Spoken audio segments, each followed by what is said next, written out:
Assalamualaikum warahmatullahi wabarakatuh. Salam sejahtera untuk kita semua.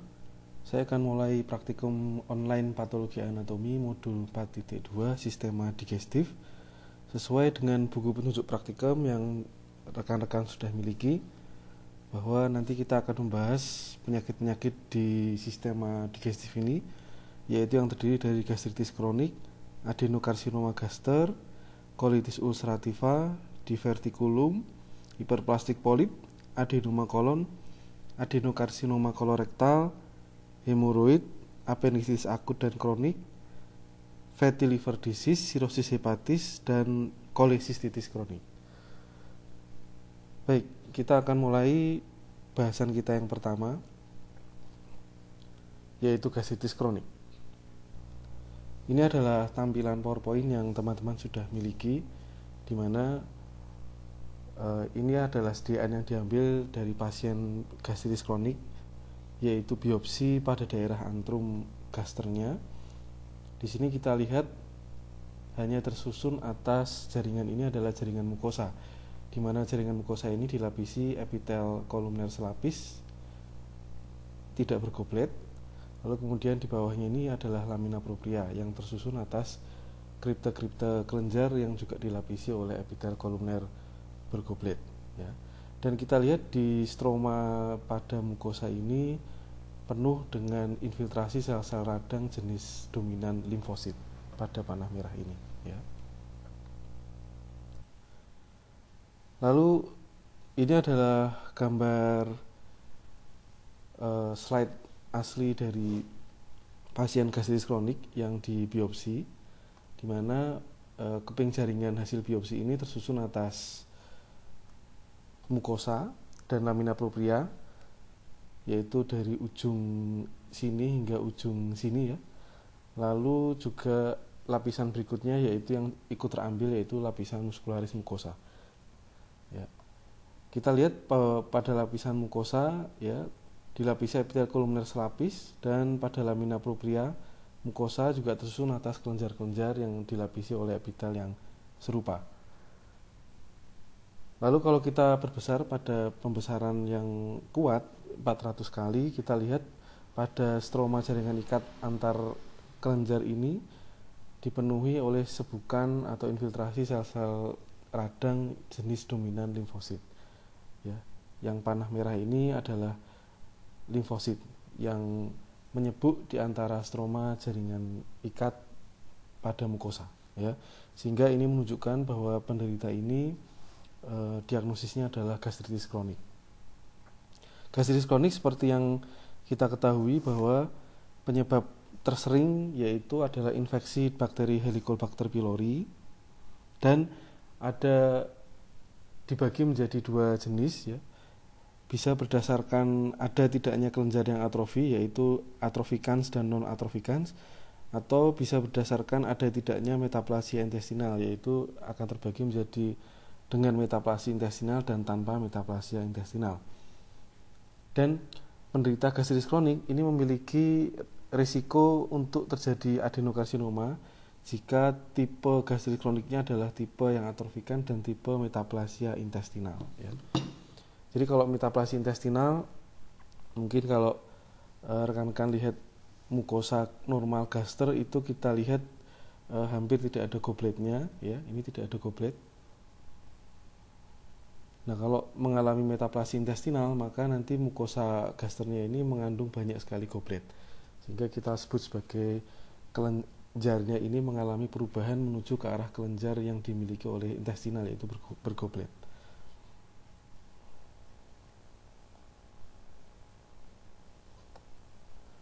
Ya, ini live dari mikroskop, ya. Keping jaringan yang diambil ini hanya secuil yang tersusun atas mukosa dan muscularis mucosa. Lalu kemudian kita lanjutkan ke pokok bahasan yang berikutnya, yaitu adenokarsinoma gaster. Pada adenokarsinoma gaster kita tahu pada buku petunjuk praktikum sudah dituliskan bahwa sebenarnya Adenokarsinoma gaster ini terdiri dari dua subtipe utama, yaitu subtipe intestinal dan tipe difus. Untuk yang tipe intestinal ini memiliki gambaran sel-sel ganas yang membentuk struktur kelenjar, sehingga gambarannya mirip dengan adenokarsinoma selain pada gaster, yaitu pada usus ataupun kolorektal. Ini gambaran adenokarsinoma yang tipe intestinal rata-rata hampir mirip ya, yaitu bentuk struktur kelenjar. Namun tipe yang kedua, yaitu tipe yang difus, ini memiliki gambaran mikroskopik yang unik dan agak berbeda, yaitu sel ganasnya ini membentuk struktur signet ring, sehingga nama lainnya adalah signet ring cell karsinoma. Nah, untuk pokok bahasan yang ini akan kita tampilkan gambaran mikroskopik dari yang signet ring cell karsinoma. Untuk yang jenis intestinal, karena gambarannya mirip dengan adenokarsinoma di tempat lain, maka ada nanti kita bahas di adenokarsinoma di kolorektal. Baik, ini adalah gambaran mikroskopik dari adenokarsinoma gaster, di mana sel ganasnya ini tidak membentuk struktur kelenjar gitu ya, tetapi dia benar-benar tersebar difus di seluruh lapisan gaster, dan sel-sel ganasnya ini membentuk gambaran signet ring dengan inti sel di tepi, dan sitoplasmanya luas mengandung musin intraseluler dengan batas sel atau membran sel yang tampak jelas atau tampak tegas ya. Nah, ini dari live dari pasien penderita signet ring cell karsinoma yang di biopsi untuk penegakan diagnosis. Ini pada pembesaran 100 kali. Di sini kita lihat bahwa sudah tidak tampak lagi struktur normal dari gaster yang tersusun atas mukosa, kemudian submukosa dan muskularis. Itu batas-batas antar lapisan pada penderita adenokarsinoma ini sudah tidak jelas ya, karena seluruh jaringan yang diambil ini ternyata tersusun keseluruhannya adalah semuanya kelompok-kelompok sel ganas ya. Ini pada pembesaran 100 kali. Ini kalau kita berbesar di area kelompok-kelompok tersebut, ternyata kelompok sel ganasnya ini tersusun atas sel ganas yang membentuk gambaran signet ring ya, dengan inti sel yang terdesak ke tepi, sitoplasmanya putih mengandung musin dengan batas sel atau membran sel yang cukup tegas ya, seperti ini ya. Jadi sebenarnya tidak semua sel ganas itu inti selnya harus yang pleomorfik, besar-besar atau hiperkromatik ya, tetapi ada juga tipe-tipe sel ganas tertentu yang justru inti selnya tidak pleomorfik ya, seperti ini. Dia inti selnya tidak terlalu besar ya, tetapi dia karena dia terdesak ke tepi ya. Ya meskipun demikian ini tetap sifatnya adalah ganas. Nah, ini adalah gambaran signet ring cell-nya ya. Nah, ini kalau kita lihat di mikroskop, kita putar ke arah manapun semuanya ketemu sel ganas ya. Jadi sel ganasnya sudah menyebar ke seluruh lapisan gaster, sehingga lapisan gaster normal sudah tidak bisa diidentifikasi lagi karena penyebaran sel ganas yang sudah difus. Baik, kita lanjutkan ke pokok bahasan berikutnya, yaitu colitis ulcerativa.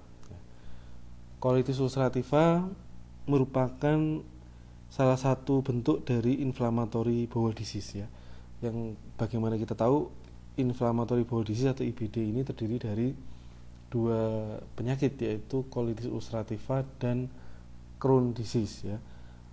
Namun demikian ya, kita bahas di sini adalah colitis ulcerativa, karena yang Crohn disease kita tidak punya slide preparatnya ya.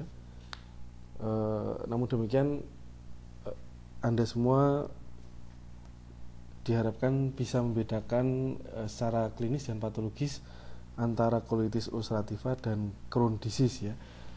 Beberapa perbedaan yang bisa diambil atau dilihat adalah kalau Crohn disease, dia kelainannya tidak hanya terbatas pada kolon, tetapi dia bisa mengenai hingga esofagus ya, esofagus sampai kolon, dan biasanya terdapat skip lesion ya, ada yang artinya ada area yang mengalami peradangan atau kerusakan, kemudian ada segmen yang normal, kemudian diikuti segmen yang rusak, kemudian diikuti segmen yang normal. Jadi ada skip lesion begitu.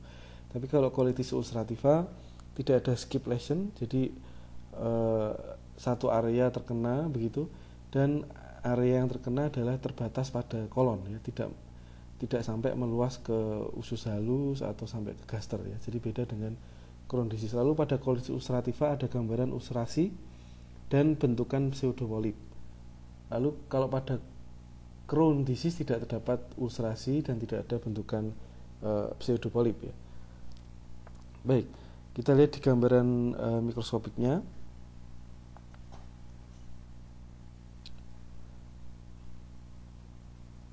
Ini adalah mukosa kolon yang dilapisi oleh epitel kolumner selapis bergoblet. Ini gobletnya ya, bergoblet ya. Lalu ini adalah lumen kelenjarnya, lumen kelenjar mukosa, di mana di lumen kelenjar mukosa banyak mengandung sel-sel radang atau sel leukosit yang terutama adalah jenis limfosit ya. Tidak hanya di lumen tapi juga di stroma ya, di stroma mukosa ini juga banyak sekali sel-sel radang jenis limfosit. Nah, ini pada pembesaran yang lemah ya, kita lihat bahwa terdapat diskontinuitas jaringan atau diskontinuitas mukosa di area sebelah sini yang di panah merah.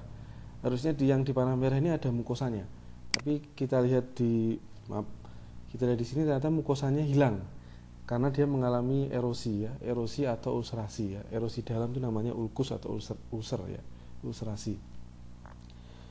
Nah, area yang merah ini adalah mukosanya hilang, jadi terjadi ulcerasi di sini, dan area di sebelah-sebelahnya ini masih mengandung mukosa ya. Tetapi dia terkesan agak meninggi begitu ya, mungkin karena adanya kompensasi dari area yang masih ada mukosanya sehingga dia terkesan agak meninggi, sehingga ini disebut sebagai struktur pseudopolip ya. Yang di area kotak ini adalah struktur pseudopolip. Kenapa pseudo? Karena penonjolan ini ya bentuknya seperti polip ya, dan tetapi tidak seperti polip pada umumnya. Harusnya polip itu strukturnya ada di tengahnya, tidak hanya mukosa saja tapi juga mengandung fibrovascular core. Sedangkan yang di sini hanya mukosa tok ya, tidak ada fibrovascular core di tengahnya, sehingga dinamakan pseudo ya, pseudopolip. Nanti kita lihat pada pokok bahasan polip hiperplastik, nanti kita lihat di tengahnya ada pseudovascular core sehingga disebut sebagai polip ya, bukan pseudopolip. Baik, kita kembali lagi ke colitis ulceratif. Nah, ini perbandingan dengan yang normal ya. Ini kita sebenarnya menunjukkan terlebih dahulu yang normal, usus atau kolon ya. Kolon yang normal ini tersusun atas mukosa ya, yang paling superficial pada lumen ya. Yang paling mendekati lumen adalah ketemu dengan lumen pertama kali adalah mukosa. Lalu di bawahnya mukosa ada muscularis mukosa yang tipis begitu. Lalu di bawahnya ada submukosa. Ya, ini submukosa. Lalu di bawahnya submukosa ada muscularis propria yang tebal atau muscularis externa. Ya, kita lihat bahwa yang submukosa sama muscularis ini warnanya agak beda ya. Kalau yang muscularis karena dia otot, banyak serabut-serabut kontraktilnya, maka warnanya lebih merahnya lebih kuat ya dibanding yang submukosa. Ya, submukosanya merahnya agak pucat. Ya. Nah, ini yang normal. Dan yang paling luar adalah serosa ya, tunika serosa. Nah, ini kalau yang sudah tidak normal, lapisan mukosanya sudah mengalami kerusakan ya, hancur, erosi begitu, ulcerasi ya. Kemudian di sekitar atau di stroma jaringan ikatnya ini banyak sekali sebaran sel-sel radang yang terutama adalah jenis limfosit dan histiosit ya. Nah, ini ada erosi mukosa di area sini. Nah, ini kalau kita perbesar 100 kali ini di sekitar kelenjar-kelenjar ini atau di stromanya ini banyak sekali sel-sel radang ya, dan lymphoid tissue ya, mukosa associated lymphoid tissue-nya juga melebar dan tambah banyak ya. Ini menunjukkan bahwa ini sedang mengalami radang. Jadi kalau pembesaran lebih kuat lagi ya, di stroma kita lihat padat sebaran infiltrasi limfosit ya.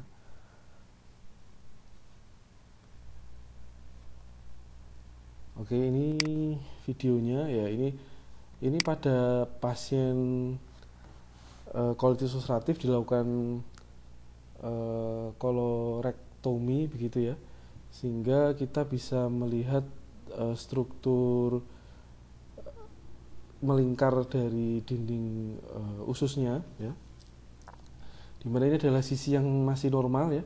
Di sisi yang masih normal, mukosanya masih tebal, lalu ada submukosa, ada muscularis ya, lalu kemudian kita geser ke sebelah sisi radial yang lain, ternyata ada area yang mukosanya hancur dan mengalami erosi ya. Ini adalah ya, nah ini dia, ini yang mengalami erosi ya, mukosanya sudah sangat tipis sekali ya, dan mengalami kerusakan ya, dan penuh dengan sel-sel radang ya, tidak seperti yang area yang sebelah bawah tadi yang masih relatif lebih tenang ya, maaf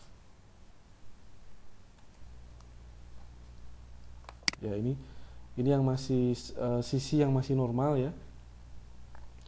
Di sisi yang masih normal masih jelas struktur submukosanya, muskularisnya. Nah, ketika masuk ke area sisi yang mengalami radang lebih suram ya, karena penuh dengan infiltrat sel radang, mukosanya juga lebih tipis ya, sebagian mengalami erosi ya.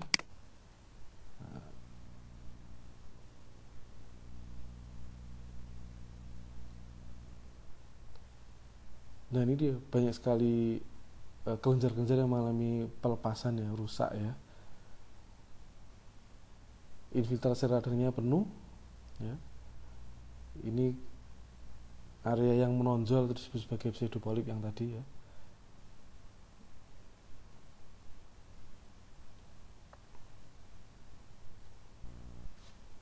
Jadi kalau kita berbesar ya, nah ini stroma di antara kelenjar-kelenjar mukosa ini padat atau penuh dengan sel-sel radang jenis limfosit ya. Ini kalau kita berbesar lagi ya, ini kelenjar-kelenjar mukosanya, kemudian di antaranya di stromanya ini penuh dengan ya, ini semuanya ini adalah limfosit ya. Nah, ini limfosit semua ya. Di sela-sela ini adalah bulat-bulat, semua ini adalah limfosit ya. Dan ini adalah kelenjar mukosanya yang masih hidup ya, masih intak ya, dimana dilapisi epitel kolumer selapis bergoblet ya. Oke, kita lanjutkan ke pokok bahasan berikutnya, yaitu divertikulum ya. Divertikulum kita tahu ada dua tipe, yaitu divertikulum sejati dan divertikulum palsu ya. Divertikulum sejati ini biasanya kongenital ya, dan kantong ususnya ini dilapisi oleh lapisan dinding usus yang lengkap ya, terdiri dari mukosa lengkap hingga serosa ya, termasuk muskularisnya juga tebal ya, dan biasanya kelainan ini kongenital. Sedangkan yang divertikulum palsu ini adalah biasanya acquired, dan dinding kantong ususnya biasanya tidak memiliki lapisan muskularis, atau kalaupun ada lapisan muskularis, biasanya lapisan muskularisnya tipis ya, karena biasanya kelainan divertikulum yang palsu ini atau yang acquired ini biasanya terjadi akibat didahului adanya defek vokal ya, defek lokal pada tunika muskularisnya ya, sehingga terjadi locus minoris resistensia pada area lokal tersebut, kemudian terdorong oleh isi lumen usus sehingga terjadilah divertikulum ya. Nah, ini kira-kira ilustrasinya seperti ini. Kalau yang true divertikulum atau yang sejati, karena memang dia kongenital ya, berasal dari duktus-duktus yang tidak mengalami involusi atau involusi yang tidak sempurna, sehingga terbentuk satu kantong buntu tapi dindingnya lengkap gitu ya. Tapi kalau yang pseudo diverticulum ya, ini biasanya acquired ya, oleh karena mungkin adanya peningkatan tekanan intraluminal begitu yang membuat yang menekan di salah satu sisi muskularis ini, kemudian lama-lama di muskularis di area ini menipis, menjadi lemah, lalu kemudian terdorong keluar oleh adanya peningkatan tekanan intralumen ya, sehingga terbentuklah diverticulum yang dindingnya lebih tipis ya, dan stratum muskularisnya tidak ada atau kalaupun ada hanya tipis ya. Nah ini dia, ini adalah lumen usus yang asli ya, ini ada lumen usus nih yang saya tunjuk dengan panah. Nah, kemudian di bawahnya ada mukosa, kemudian submukosa hanya tipis di sini, lalu kemudian dari titik ini sampai ke sini adalah ini muskularis ya, muskularisnya tebal, daerah sini masih tebal, tapi kalau di daerah sini muskularisnya tidak ada, tapi malah terbentuk kantong dari lumen usus yang asli, kemudian ngantong begitu, bentuk kantong di sini, lumen kantongnya di sini, lalu lapisan muskularisnya yang di area sebelah sini menjadi lebih tipis, di daerah sini tipis atau bahkan tidak ada ya, seperti itu. Pada gambar yang sebelah kanan juga sama ya, pada sisi usus yang tidak mengalami penonjolan atau yang masih normal, muskularisnya tebal, tapi pada sisi yang mengantong seperti ini muskularisnya tipis ya, seperti ini ya, namanya diverticulum. Nah ini juga pada sisi kantong ini diambil dari pasien yang mengalami diverticulum, dilakukan kolorektomi parsial seperti itu, lalu kemudian spesimen ususnya kita lihat ternyata ada kantong yang kemudian kita lihat kantongnya ini pada sisi yang satu bagian tebal muskularisnya, tapi ada satu bagian yang muskularisnya sangat tipis seperti ini ya. Nah ini adalah lumen kantong diverticulumnya, dan lamina muskularisnya pada kantong menipis atau bahkan lama-kelamaan menghilang. Ya, ini pada sisi yang tidak mengantong ya, di mana muskularisnya masih tebal, ini dari sisi titik sebelah sini sampai ke bawah ini masih tebal ya. Nah ini adalah video dari mikroskopnya.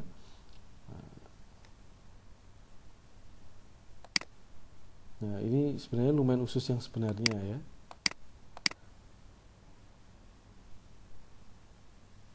Ini terdiri dari mukosa, kemudian submukosa, kemudian yang merah terang di bawah ini adalah muskularis yang tebal. Nah ini muskularisnya tebal ya. Tapi kemudian kalau kita geser ke sebelah bawah, di antara muskularis yang tebal ini ya, ada sisi yang kemudian di antara muskularis ini kemudian kita ketemu lumen lagi ya, lumen yang ternyata ini lumen ini adalah nyambung dengan lumen yang asli, sehingga ini adalah merupakan kantongnya ya. Ini lumen kantongnya ya, kita lihat di sini habis ini ada lumen yang asli, kemudian ini ada lumen yang kantong ya. Nah ini ada lumen yang kantong, dan kantong ini lumennya dinding kantongnya ini hanya tersusun atas mukosa, submukosa, kalaupun ada muskularis hanya tipis, lalu kemudian ini serosa ya. Nah, kalau kita lihat di sini, nah, muskularisnya hampir tidak ada ya, muskularisnya hampir tidak ada. Beda yang sebelah atas tadi ya, sebelah sini masih ada muskularis, nah, tapi makin ke bawah makin nggak ada muskularisnya. Nah ini menunjukkan bahwa ini adalah diverticulum ya, terutama kalau menyebutkan tipenya berarti tipe yang pseudo diverticulum atau diverticulum yang palsu atau yang acquired. Baik, kita lanjutkan ke pokok bahasan berikutnya, yaitu hiperplastik polip ya. Hiperplastik polip ini adalah neoplasma yang bersifat jinak, tumbuh atau berasal dari mukosa pada GI tract, yaitu mukosa kolumner ya, yang kemudian tumbuh berlebihan sehingga membentuk satu massa tumor yang disebut polip. Dan polip ini bisa tumbuh di sepanjang GI tract ya, mulai dari gaster hingga ke kolorektal ya, dan dia membentuk massa tumor yang menonjol ke dalam lumen ya, atau disebut sebagai eksofitik ya. Dapat disertai tangkai yang sempit atau pedikel, atau tanpa tangkai atau sesil ya. Pada polip hiperplastik ya, terdapat proliferasi mukosa usus dengan arsitektur mukosa yang nampak masih normal, hanya tambah banyak saja ya, tapi strukturnya tidak mengalami distorsi ya, dan tidak terdapat displasia pada kelenjarnya, sehingga biasanya ini tidak ada risiko untuk berkembang menjadi ganas. Ya, kita lihat ini struktur polip ya. Ini adalah struktur yang menonjol begitu, ada tonjolan-tonjolan yang masuk ke dalam lumen ya. Dan ini adalah polip yang beneran gitu ya, bukan pseudopolip seperti di colitis ulceratif ya. Kenapa ini polip beneran? Karena di tengahnya ini ada, nah ini yang disebut sebagai yang tadi saya bilang fibrovascular core. Jadi ada jaringan ikat dan pembuluh-pembuluh darah ini di sini ya. Ini pembuluh darah dan ini jaringan ikat ya. Fibro jaringan ikat ya, vaskuler ini pembuluh darah. Jadi ada fibrovascular core berarti yang ada di tengah ya, seperti itu. Jadi tidak hanya kelenjar-kelenjar tok begitu tanpa adanya fibrovascular core ya, tapi di sini ada fibrovascular core yang ikut membentuk tonjolan yang menonjol ke dalam lumen. Dan mukosanya ini ya, atau kelenjar-kelenjar mukosanya ini epitelnya masih berupa epitel kolumner selapis bergoblet ya. Hampir semuanya ini mengandung goblet ya, sehingga ini disebut sebagai struktur arsitekturnya masih normal ya, karena hampir semuanya bergoblet begitu. Oke, ini pada pembesaran yang lebih kuat kita urutkan di semua mukosa atau di semua kelenjar ini semuanya masih mengandung goblet gitu ya, sehingga kita sebut sebagai arsitekturnya masih dalam batas normal ya. Cuman dia tambah padat, tambah banyak saja, tetapi struktur arsitektur per kelenjarnya masih normal ya. Tidak ada displasia di situ. Nah, ini adalah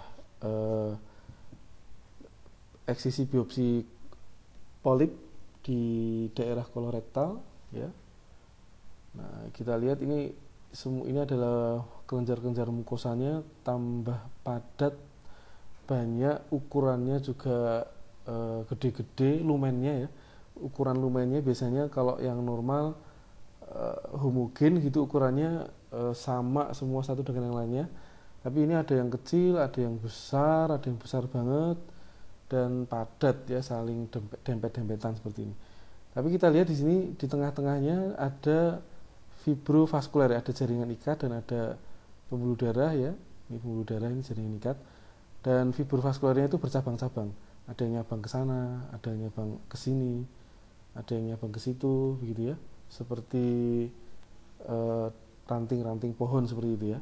Ini pembesaran yang lemah yang 40 kali. Ini kalau kita perbesar 100 kali, semua kelenjarnya masih dilapisi epitel yang sama dengan normalnya, yaitu epitel kolumner selapis bergoblet ya.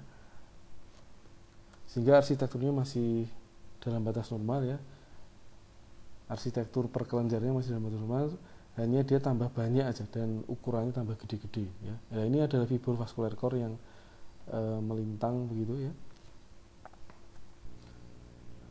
Baik, tadi hiperplasia kolon. Sekarang bedanya dengan adenoma kolon ya. Adenoma kolon juga merupakan neoplasma epitelial yang tumbuh berasal dari mukosa traktus gastrointestinal ya, atau mukosa epitel kolumner ya, yang juga sama membentuk suatu massa tumor yang menonjol masuk ke dalam lumen atau yang disebut sebagai exofitik, dan juga bisa memiliki tangkai atau pedikel atau tanpa tangkai atau tanpa tangkai ya, atau yang disebut sebagai sesil ya.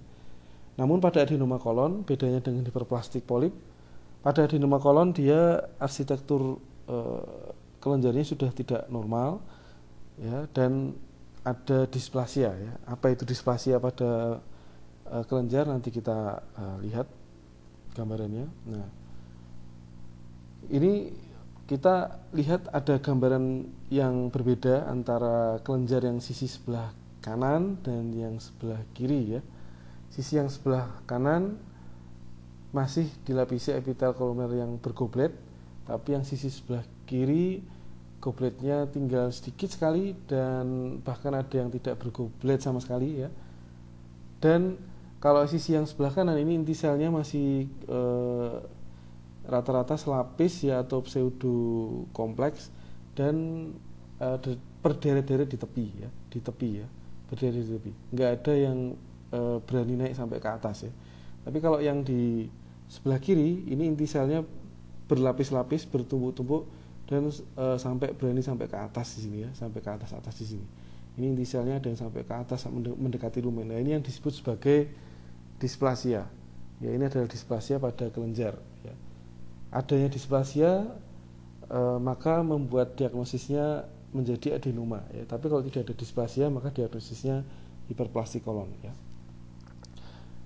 Kenapa berbeda?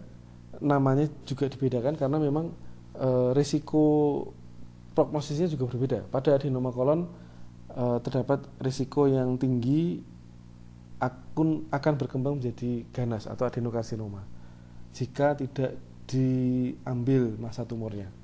Sedangkan pada hiperplastik polip jika tidak diambil pun biasanya tidak akan terjadi keganasan. Nah, ini pada pasien yang dilakukan eksisi biopsi massa tumor yang menonjol dalam lumen ya. Nah, ini ternyata ada sisi yang kita lihat di sini jelas perbedaannya ya. Sisi sebelah atas ini masih banyak gobletnya, meskipun pembesaran lemah, tapi kita sudah bisa melihat dengan jelas sebelah sini masih bergoblet, sebelah bawah sudah hilang gobletnya, sehingga jelas terjadi displasia pada kelenjar, sehingga bisa kita diagnosis sebagai adenoma kolon ya. Kita lihat di sini inti sel satu sisi kelenjar ini inti selnya masih rapi di tepi dan semuanya bergoblet ya. Tapi yang sisi sebelah bawah gobletnya ini hilang dan inti selnya sudah berlapis-lapis naik sampai mendekati lumen ya. Pada sisi yang lain ini bahkan ada kelenjar yang ada sisi kelenjar yang masih normal bergoblet, kemudian sisi yang lainnya ini sudah hilang gobletnya ya, seperti ini. Ini kalau kita berbesar, nah ini lebih jelas bahwa gobletnya mulai hilang, sebelah sini hilang, nggak ada goblet. Ini gobletnya mungkin masih ada tapi hanya tinggal kecil ya. Kalau pada besaran lemah jelas nggak kelihatan. Nah, ini kita lihat inti selnya bertumpuk-tumpuk dari tepi bawah sampai tepi atas. Ya, nah ini nggak normal. Ini arsitektur yang tidak normal. Arsitektur normal adalah inti sel kolumner harus di tepi bawah, nggak boleh sampai naik ke atas sampai ke lumen, ini tidak boleh ya. Sedangkan pada kejadian ini dia sudah berlapis-lapis dan naik ke atas sehingga disebut sebagai displasia ya. Namun demikian ini sifatnya masih jinak karena antar kelenjar satu dengan kelenjar yang lain ini batas kelenjarnya masih jelas, atau membran basal atau batas kelenjarnya ya. Ini kita masih bisa meng-highlight ya, antar batas kelenjar satu dengan yang lain ini masih jelas ya. Ya, sehingga ini sifatnya masih jinak ya, neoplasma ini masih jinak ya, belum jadi ganas. Nah, lalu bagaimana kalau ganas, nanti kita masuk ke sana.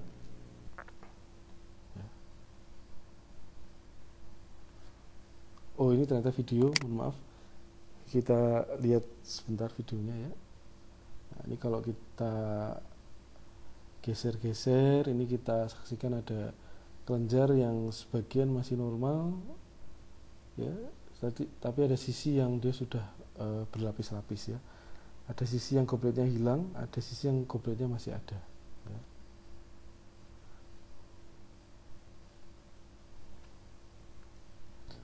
Baik, kita lanjutkan ke adenokarsinoma kolon atau kolorektal, ya. Nah, adenokarsinoma kolon ini sifatnya ganas, ya, karena kelenjarnya tumbuh, lalu tumbuhnya dia mendestruksi, menginvasi lapisan-lapisan di bawahnya, ya. Karena adenokarsinoma kolon adalah neoplasma epitelial, sifatnya ganas, dan dia tumbuh berasal dari mukosa kelenjar, ya. Dia asalnya itu sel ganasnya itu berasal dari sel epitel kelenjar atau epitel kolumer. Epitel kolumer letaknya di mukosa, ya. Sedangkan pada polip atau pada adenoma, dia hanya terbatas pada mukosa yang mengalami hiperplastik, ya, atau mengalami neoplastik. Dia hanya terbatas di mukosa, tidak sampai menyebar hingga ke submukosa atau muskularis dan seterusnya. Tetapi kalau sifatnya menjadi ganas, adenokarsinoma, maka yang tadinya hanya terbatas di mukosa, maka dia akan memiliki kemampuan menginvasi dari mukosa, menyebar ke submukosa, menyebar lagi ke muskularis dan seterusnya, ya. Secara makroskopik, massa tumornya bisa menonjol ke dalam lumen atau eksofitik, bisa menebal di dinding, ya, atau endofitik, atau bisa ulceratif seperti ini, ya. Tidak ada massa tumor yang menonjol, tapi ada ulkus, begitu, ya. Ada ulkus, ya. Jadi hampir mirip kayak colitis ulcerativa. Nah, makanya untuk membedakan apakah ini ulkusnya adalah karena radang atau karena colitis ulceratif, ataukah ulkusnya adalah ulkus dari adenokarsinoma kolon, tentunya kepastian diagnosis harus berdasarkan pemeriksaan histopatologi. Ya, ini adalah gambaran mikroskopiknya. Ya, kita lihat bahwa mungkin bagi teman-teman yang baru lihat, hampir mirip dengan gambaran histopatologi yang adenoma yang sebelumnya kita lihat, ya. Tapi kalau adenoma tadi saya sampaikan bahwa pada adenoma kita masih bisa meng-highlight membran basal atau batas kelenjar satu dengan yang lain. Tapi pada adenokarsinoma ada satu sisi yang atau ada beberapa atau banyak, bahkan mungkin, ya, kelenjar-kelenjar yang mengalami fusi, begitu, ya, atau batas kelenjarnya sudah tidak jelas antara satu dengan yang lain. Seperti area sebelah sini. Ini area sini batas antara kelenjar yang sisi atas sama sisi bawah ini batasnya nggak jelas, ya. Kalau yang sini masih jelas, yang sini masih jelas. Oh, ini batasnya yang sebelah kiri, ini batasnya yang sebelah kanan. Tapi yang sebelah sini nggak jelas. Kenapa bisa nggak jelas? Ya karena berarti ada invasi sel ganas yang ada di sebelah sini menembus membran basal, kemudian bergabung dengan kelenjar yang di dekatnya, sehingga ada penembusan membran basal inilah yang kemudian membuat sifatnya naik kelas, yang tadinya adenoma yang bersifat jinak menjadi adenokarsinoma yang sifatnya ganas. Ini pada gambar slide yang lain, ya, pasien yang lain, banyak area-area, spot-spot area yang nggak jelas membran basalnya, ya. Dia ada invasi di mana-mana. Ini daerah sini sudah keluar menembus membran basal, ya. Sebelah sini juga ada sisi yang solid seperti ini, ada area yang seperti ini. Batas antara yang kelenjar ini dan yang ini batasnya nggak jelas, ya. Batasnya nggak jelas. Dan dia menginvasi hingga ke submukosa dan muskularis, ya. Ini yang kemudian membuat dia diagnosisnya menjadi ganas, ya. Mungkin tidak semua harus ada struktur fusi kelenjar, ya. Barangkali mungkin kita melihat sebenarnya masih banyak yang batas-batasnya masih jelas. Tapi ternyata kelenjar-kelenjar ini ternyata sudah menembus sampai ke muskularis. Ya, meskipun batasnya masih ada, tapi kalau sudah menembus sampai ke muskularis ya jelas ini sudah ganas ya. Nah ini kalau kita perbesar, nah ini batasnya udah nggak jelas. Yang sebelah sini mungkin kita masih bisa membuat garis semu atau garis khayalan ya. Ya ini adalah batas kelenjar yang sebelah bawah ini batasnya. Nah, sampai sini terus ini ada sel-sel yang kemudian menggabung antara yang sini, yang kelenjar yang ini dengan yang sebelah kiri ya, sehingga batasnya udah nggak jelas lagi. Nah ini berarti ada invasi sel ganas menembus batas kelenjar ya. Karena ada menembus seperti ini maka sudah tidak bisa lagi disebut sebagai adenoma, tapi sudah adenokarsinoma. Yang sebelah sini juga sama ya. Ini adalah kelompok-kelompok sel ganas yang tersusun solid bahkan ya, tidak lagi membentuk struktur kelenjar. Nah ini menandakan bahwa dia ada invasi di situ dan ganas sifatnya ya.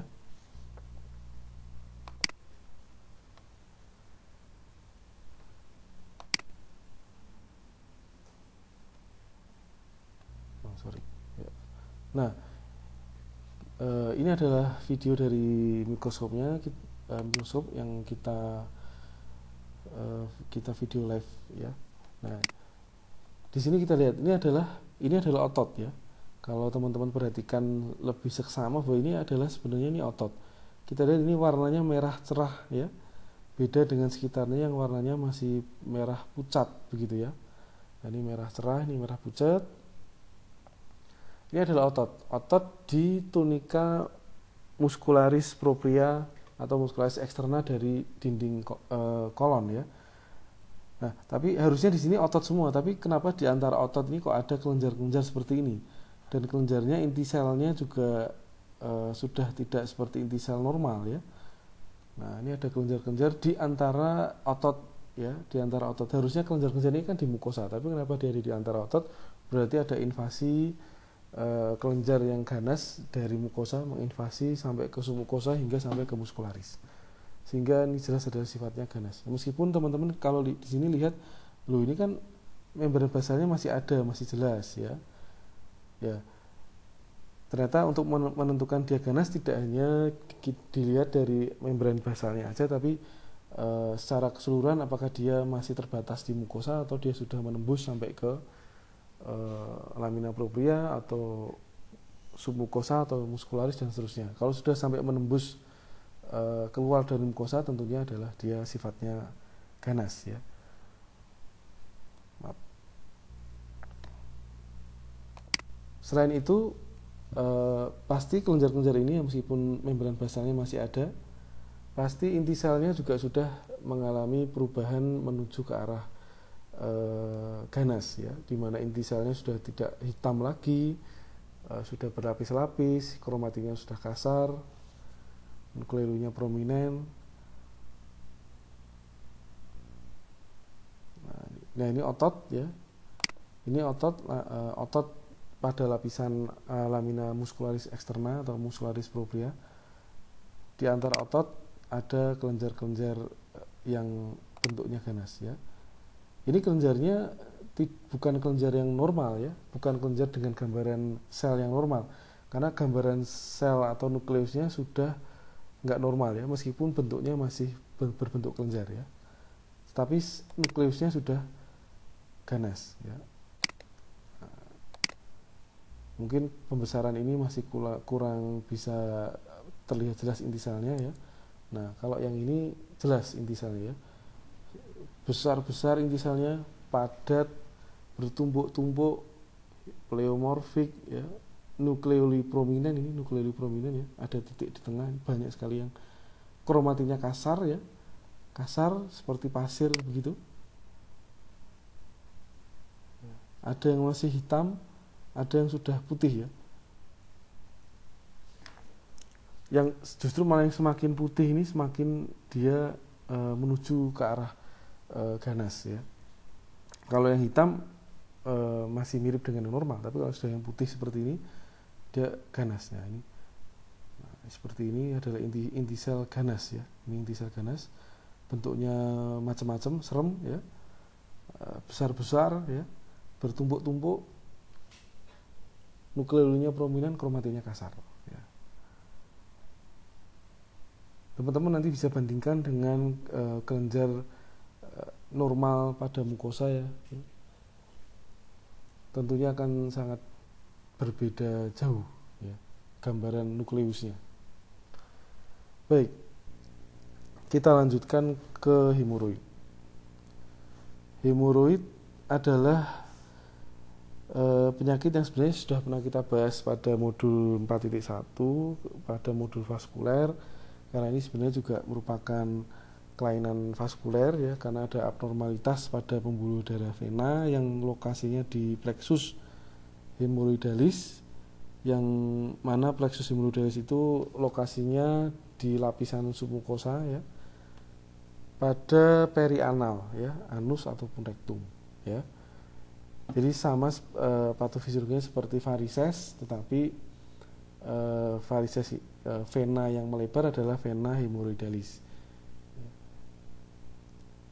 Lesi ini dibedakan menjadi ada hemoroid eksterna dan interna ya, bergantung pada lokasi tinggi lesinya. Kalau tinggi lesinya terletak di distal linea dentata atau linea anorektal, maka disebut sebagai hemoroid eksterna ya. Dan tonjolan varisesnya itu dilapisi oleh mukosa epitel yang sesuai dengan epitel anus, yaitu mukosa epitel squamous kompleks atau epitel gepeng berlapis yang non keratin.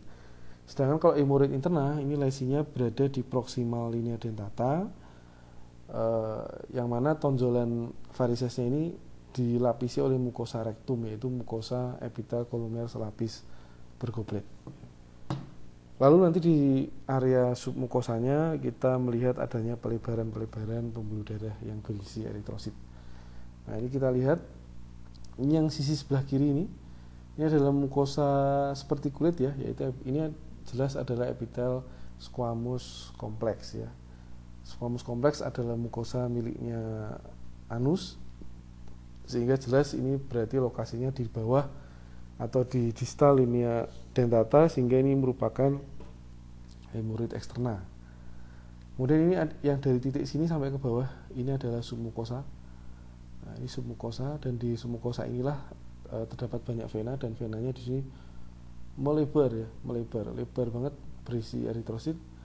Ya, sebagian eritrosit mungkin keluar dari vena dan masuk ke submukosa ya, sehingga membuat dinding venanya udah nggak jelas lagi ya.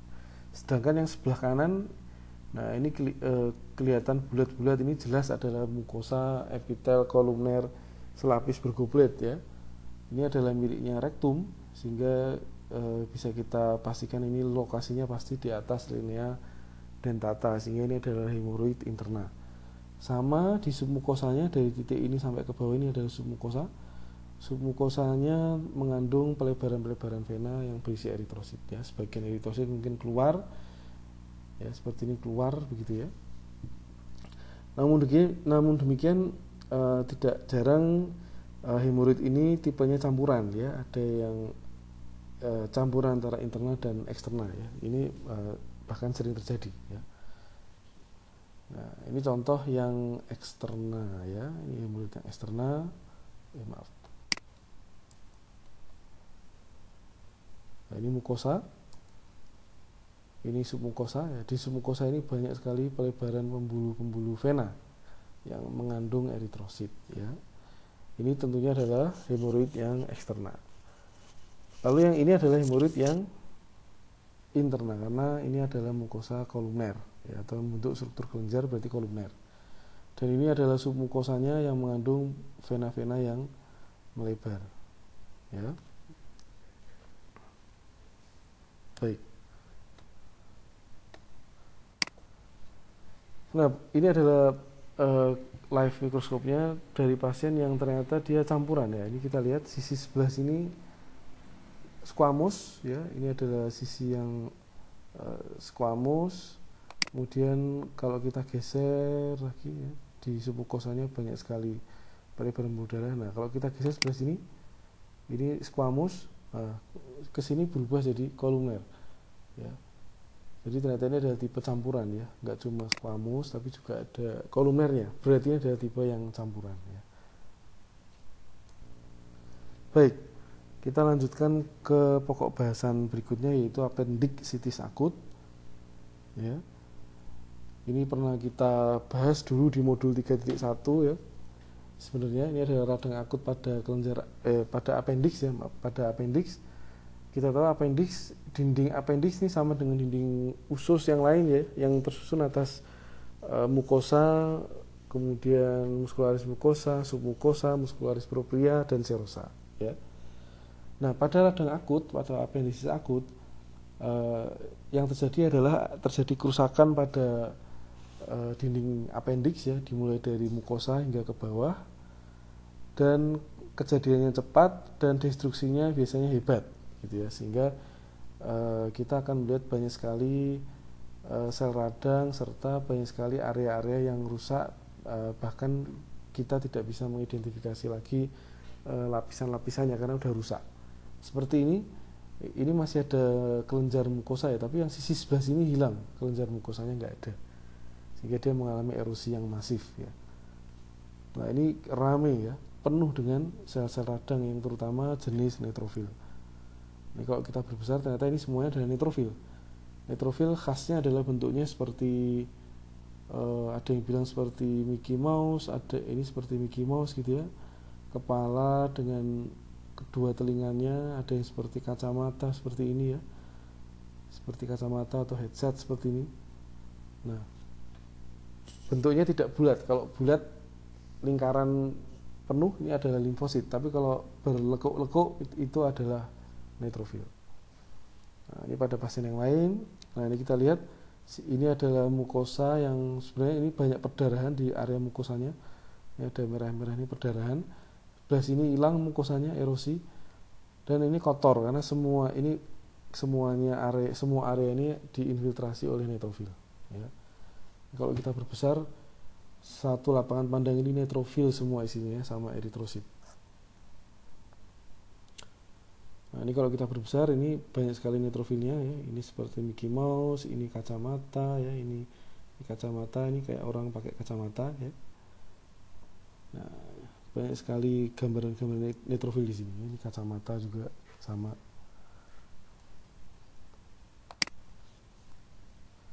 Ya, ini coba kita lihat, kita berputar-putar di slide-nya. Nah, banyak sekali area-area yang mukosanya hilang.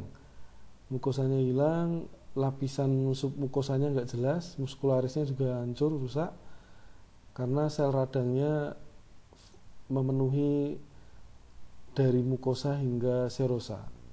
Ya, ini khas radang akut, radangnya mengenai seluruh lapisan dinding appendix ya. Baik, lalu kalau appendicitis kronik ini biasanya penyakitnya berjalan pelan, agak lama, tetapi destruksinya tidak hebat ya. Destruksinya tidak sehebat yang akut, sehingga gambaran jaringannya masih bisa kita identifikasi karena tidak banyak kerusakan struktur jaringan ya. Tidak seperti yang akut tadi ya. Seperti ini kita lihat, ini mukosanya masih tebal dan erosinya tidak terlalu banyak, dan radangnya atau sebaran sel radangnya tidak terlalu padat ya, dan tidak terlalu difus sampai ke seluruh lapisan ya. Dan kalau kita lihat pembesaran kuat, sel-sel radangnya dominan bentuknya bulat, yaitu dominan jenis limfosit. Nah, ini pada pasien ya, banyak pasien dengan appendicitis ini yang kemudian diangkat ternyata kronik ya. Nah, ini lumen ya, ini lumen, kemudian ini mukosanya masih tebal dan dan mengelilingi lumen begitu ya. Erosinya minimal ya. Kemudian radangnya hanya sampai sini tok ya. Hanya sampai sini, dari sini sampai sini. Lalu di sisi muskularis sampai ke serosa bersih ya, tidak ada sel radang. Nah, ini menunjukkan dia tipikalnya kronik ya, karena radangnya tidak terlalu hebat. Ini kalau kita lihat, ini adalah limfosit ya. Dominan sel radang limfosit.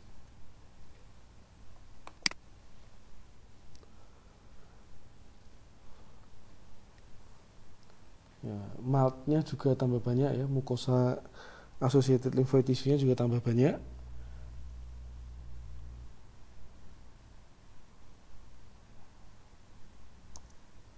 Nah, ini adalah sel radangnya. Ini kalau kita lihat dengan pembesaran kuat, dominasi sel radangnya adalah jenis limfosit ya. Baik, kita masuk ke pokok bahasan berikutnya di hepatobiliar ya, yaitu kita awali dengan fatty liver disease ya. Baik, fatty liver disease atau sering dikenal dengan steatosis ya. Ini adalah penyakit hepar yang terjadi akibat adanya akumulasi lemak di dalam sitoplasma hepatosit atau di dalam sitoplasma sel hepar ya. Akumulasi lemak ini atau steatosis ini ada dua jenis ya, yaitu ada alcoholic fatty liver disease ya, yang dari namanya sudah kita tahu bahwa penyebabnya adalah alkohol ya. Tentunya bukan alkohol 70% atau disinfektan ya, tapi ini alkohol yang dimaksud adalah minuman keras ya. Lalu yang kedua adalah tipe non-alcoholic fatty liver disease atau disingkat NAFLD ya, yang biasanya diderita atau mengenai orang-orang dengan obesitas atau sindrom metabolik, hiperglikemi, hipertensi seperti itu ya. Dan dia tidak mengkonsumsi alkohol ya. Dia tidak mengkonsumsi alkohol, tapi kok fatty liver, berarti penyebabnya bukan alkohol, maka dinamakan sebagai non-alcoholic fatty liver disease ya. Baik, kalau teman-teman lihat di gambaran mikroskopik normal hepar, tentunya Anda tidak akan melihat gambaran gelembung-gelembung seperti ini ya. Busa-busa gelembung seperti ini hanya terjadi pada sel hepar yang mengalami akumulasi lemak atau steatosis ya. Sel hepar yang normal mungkin masih bisa dilihat di sisi sebelah sini ya. Ya, ini sel hepatosit yang mungkin masih, meskipun sudah degeneratif, tapi tidak ada gelembung lemak ya. Normalnya tidak ada gelembung lemak, tapi yang sebelah sini sudah ada gelembung lemak. Sebelah sini ada radang, ini adalah sel-sel radang ya. Nah, ini banyak sekali ya, hampir seluruh lapangan pandang ini ada droplet lemak ya, gelembung lemak. Lemak warnanya putih karena tidak terwarnai, karena larut dengan alkohol pada saat processing jaringan ya, pewarnaan, sehingga dia tidak berwarna atau kosong gitu ya. Baik, kita lanjutkan ke berikutnya, yaitu sirosis hepatis ya. Sirosis hepatis atau fibrosis hepar ya, atau fibrosis hepar tahap lanjut ya, fibrosis hepar yang stage terminal ya, yang disebut sebagai sirosis. Ini adalah kondisi hepar yang menunjukkan makroskopiknya heparnya melisut, mengkerut, dan berbenjol-benjol atau bernodul-nodul ya. Hatinya menjadi mengecil, permukaannya bernodul-nodul ya, bisa mikronoduler, bisa makronoduler ya. Dan biasanya penderita sirosis hepatis ini akan menunjukkan gejala-gejala penyakit hepar kronik ya, atau liver failure. Dengan gejala-gejala yang tentunya nanti pada perkuliahan teman-teman sudah tahu semuanya, gejala-gejala sirosis hepatis atau penyakit hepar kronik atau liver failure itu apa saja ya. Baik, pada gambaran mikroskopik penderita sirosis hepatis ini ya, akan terbentuk pseudolobulus ya. Kenapa disebut pseudolobulus ya? Karena dia membentuk lobulus ya, membentuk satu lobulus, tapi lobulusnya itu tidak seperti lobulus hepar yang asli. Karena lobulus hepar yang asli atau yang normal itu bentuknya segi 6 ya, ilustrasinya bentuknya segi 6 dan dibatasi titik-titik sudutnya itu oleh trigonum kinan atau trigonum porta, atau ada 3 pembuluh di situ. Ada pembuluh dari arteri hepatika, cabang-cabang arteri hepatika, cabang vena porta, dan ductus biliaris, ya. Ada 3 di situ, dan 3 struktur itu membentuk 1 titik sudut, ya, sehingga ada 6 titik sudut. Kemudian di tengah-tengah dari lobulus hepar tersebut ada vena centralis. Nah, kita lihat di sini, ini satu lobulus, ini terkesan membentuk 1 lobulus, ya, kesan, ya. Tetapi ternyata kita lihat di dalam lobulus ini ternyata cuma tersusun atas hepatosit tok. Tidak ada pembuluh darah sama sekali di sini. Tidak ada vena centralis, tidak ada trigonum porta, ya, yang jumlahnya 6 ini tidak ada, ya. Jadi dia menyerupai lobulus tapi palsu karena tidak ada pembuluh-pembuluh di dalamnya. Dan lobulus ini dikelilingi atau dibatasi oleh jaringan ikat yang masif atau yang luas, ya, yang merupakan ciri khas dari sirosis hepatis, ya. Penyebab sirosis hepatis nanti tentunya di kuliah sudah ada, ya, sudah disampaikan bahwa yang tersering penyebab sirosis hepatis adalah hepatitis B atau hepatitis C. Bisa juga oleh karena alkohol, bisa karena obat-obatan hepatotoksik, bisa karena penyebab-penyebab yang lain, ya, bahkan kongenital pun bisa, ya. Baik, berikutnya, dan yang ini adalah yang terakhir, yaitu kolesistitis kronik, ya. Ini adalah radang pada vesika velia atau kandung empedu, yang biasanya penderita kolesistitis kronik ini bahkan 80% diantaranya disertai dengan adanya batu di kandung empedunya atau disebut sebagai kolesistolitiasis, ya. Jadi kalau ada batu kemudian ada radang, maka gabungan dari kedua itu disebut sebagai kolesistolitiasis, gitu, ya. Pada gambaran mikroskopiknya, ya, kita lihat ini struktur dari vesika velia dilapisi oleh epitel atau mukosa koluner selapis, ya. Ini adalah mukosa koluner selapisnya, ya, berkelok-kelok, ini juga berkelok-kelok. Harusnya mukosa ada di sebelah atas, ya, tetapi kemudian karena adanya batu, ya, lalu kemudian batu tersebut mendesak atau mendorong mukosa itu invaginasi ke dalam, ya, punch out lesion seperti ini, invaginasi ke dalam, sehingga membentuk seolah-olah kayak seperti suatu kantong, ya, ya, mirip patogenesisnya dengan divertikulum, ya, tapi ini tidak sampai membuat kantong yang menonjol ke luar dinding, itu enggak, ya, sehingga ini tidak disebut divertikulum tapi disebut sebagai sinus, sinus Rokitansky-Aschov, ya. Nah, ini ada kantong mukosa di tengah-tengah dinding atau di tengah-tengah muskularis dari vesika velia, ya. Ini disebut sebagai sinus Rokitansky-Aschov yang menandakan bahwa ini merupakan kolesistitis kronik. Lalu yang menandakan ini radang adalah distroma di antara kelenjar ini penuh dengan infiltrat radang jenis limfosit, ya. Ini bulat-bulat semua, yaitu limfosit, ya. Baik, saya kira cukup penjelasan dari saya terkait praktikum patologi anatomi modul 42 sistema digestif. Sudah kita bahas semuanya, dan jika rekan-rekan ada pertanyaan yang kurang jelas, mungkin nanti bisa disampaikan ke asisten atau bisa langsung ke saya, ya. Kalau ada jawaban yang bisa saya sampaikan akan saya jawab, kalau tidak ya nanti akan kita jawab di kemudian hari, gitu, ya. Saya kira itu dulu yang bisa saya sampaikan.